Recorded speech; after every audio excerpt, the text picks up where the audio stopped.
Friends, இன்றைக்கி அடிக்கிற வெயிலுக்கு உங்களுக்காக சில்லுன்னு ஐஸ்கிரீம் செஞ்சு காமிக்கலான்னு இருக்கேன். வெல்கம் டு மர்ச்சி கிச்சன் அண்ட் vlogs.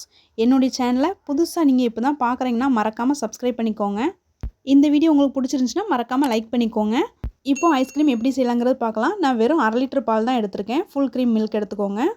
பால் நல்லா பொங்கி வந்த பிறகு சிம்மில் வச்சுக்கோங்க. சிம்மில் வச்சுட்டே நல்லா கிண்டி கொடுத்துட்டே இருங்க. பால் ரொம்ப வற்றணும்னு தேவையில்லை. ஒரு 100 ml இல்லைன்னா 150 ml அளவுக்கு வற்றி வந்தால் போதும்.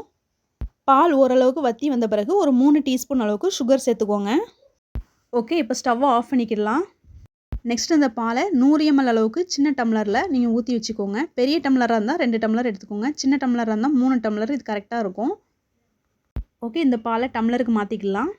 பால் நல்லா கொதிச்சுக்கிட்டு இருக்கும்போது 2 ஏலக்காய் கூட நல்லா பவுட்ரு பண்ணி சேர்த்துக்கலாம். ஐஸ்கிரீமோட ஃப்ளேவர் வந்து ரொம்ப நல்லாயிருக்கும். பால் ரொம்ப சூடாக இருக்கும்போது ஃப்ரீசரில் வைக்காதீங்க. அதோடைய டெம்பரேச்சர் கொஞ்சம் கம்மியான பிறகு ஃப்ரீசரில் வைங்க.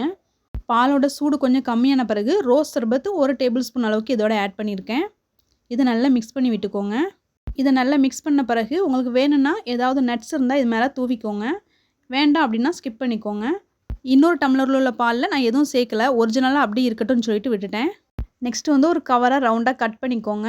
கட் பண்ணிவிட்டு இந்த மாதிரி வச்சுக்கோங்க. உங்கள்கிட்ட பால் கவர் இருந்தால் கூட பால் கவரையும் நீங்கள் யூஸ் பண்ணிக்கிடலாம். இந்த மாதிரி கட் பண்ணிவிட்டு ரப்பர் பேண்ட் போட்டு வச்சுக்கோங்க டம்ளரை சுற்றி.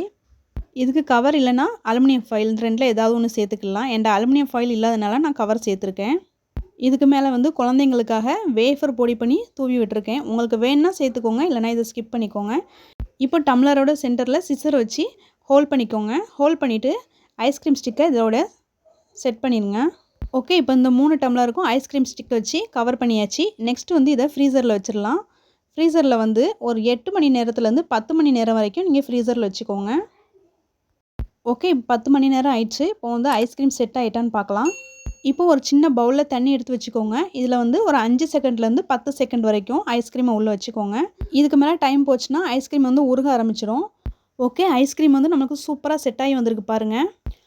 நம்ம 1/2 லிட்டர் பால்லையே சூப்பராக குல்ஃபி செஞ்சு எடுத்தாச்சு. கண்டிப்பாக இது வீட்டில் ட்ரை பண்ணி பாருங்கள். இந்த ஐஸ்கிரீமோட டேஸ்ட் வந்து நான் சின்ன வயசில் பால் ஐஸ்கிரீம் சாப்பிட்டா அதே டேஸ்ட் இதில் இருந்துச்சு. கண்டிப்பாக வீட்டில் ட்ரை பண்ணி பாருங்கள். ட்ரை பண்ணி பார்த்துட்டு எப்படி இருந்துச்சு சொல்லுங்கள். ஃப்ரெண்ட்ஸ், என்னுடைய வீடியோ மறுபடியும் உங்கள் ஃபோனுக்கு வந்து நோட்டிஃபிகேஷனாக வரணும்னா மறக்காமல் என்னுடைய சேனலை சப்ஸ்கிரைப் பண்ணிவிட்டு பாருங்கள். அப்போ தான் நான் போடுற வீடியோஸ் வந்து உங்களுக்கு வரும்.